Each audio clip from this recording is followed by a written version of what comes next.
Technique de CRS, comment transformer les gens en casseurs, technique de la NAS. Cette vidéo explique une des techniques utilisées par les forces de l'ordre pour transformer des manifestants pacifiques en casseurs, mais il faut bien définir le terme pour le cas présent. Durant ce genre d'événement, il y a dans les faits deux types de casseurs, ceux qui le sont réellement et qui sont présents juste pour agir de la sorte, pour casser des vitrines, des banques ou pour en découdre avec les forces de l'ordre, et ceux qui gagnent en violence à cause de la technique de la NAS. C'est bien là l'un des problèmes. Cette technique qui pourrait également porter le nom de la bouilloire consiste à entourer les manifestants aussi pacifiques soient-ils, les regrouper en un endroit sans leur donner la possibilité de sortir du piège, comme des poissons dans une nasse. Une fois cela fait, un mouvement de foule est créé avec quelques gaz lacrymogènes. La foule va alors tenter de s'échapper d'un côté mais sera repoussée par des CRS, matraques, gazeuses, LBD, grenades à l'appui. Les manifestants vont alors tenter un autre point de sortie avec le même accueil,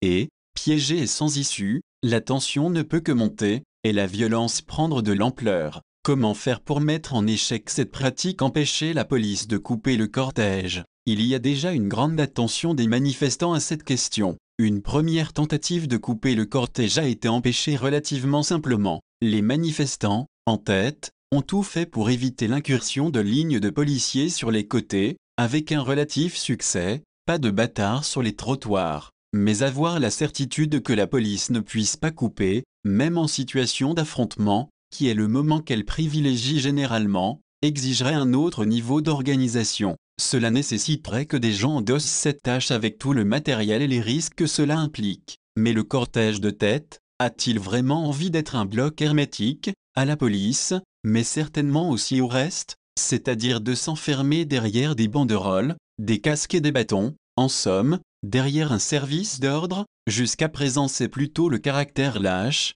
distendu, du cortège de tête qui a rendu complexe son isolement par la police. Percer l'encerclement. Ceux et celles qui ont vu lors des manifestations les CRS, avec leurs masques à gaz, bouclier contre bouclier, en double ligne, gazeuse à la main, placer les bâtons en position d'attaque comme ils disent, savent que ce n'est pas possible dans l'état actuel des choses. L'avantage tactique, pour la police, de l'encerclement au contact, c'est que les manifestants ne peuvent plus profiter de leur supériorité numérique. Percer la ligne, cela impliquerait donc d'être plus équipé et plus violent que les policiers eux-mêmes. On en revient au point précédent, c'est pousser le cortège de tête à s'isoler soi-même. En vérité, la NAS ne se brise pas facilement de l'intérieur, c'est à l'extérieur qu'elle est plus fragile, et c'est paradoxalement ceux qu'elle ne concerne pas qui sont les mieux placés pour agir. Ceux qui n'y sont pas pris, ou arrivent à en sortir, en se massant de l'autre côté des lignes policières, les fragilisent, et les inquiètent,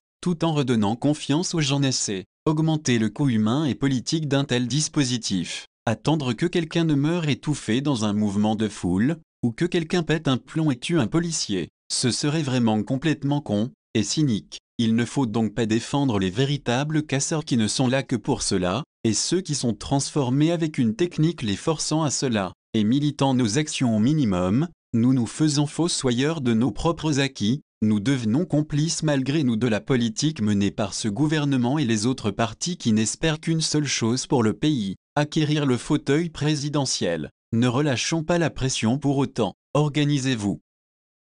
Merci de nous avoir suivis. N'hésitez pas à vous abonner et à lâcher un pouce bleu.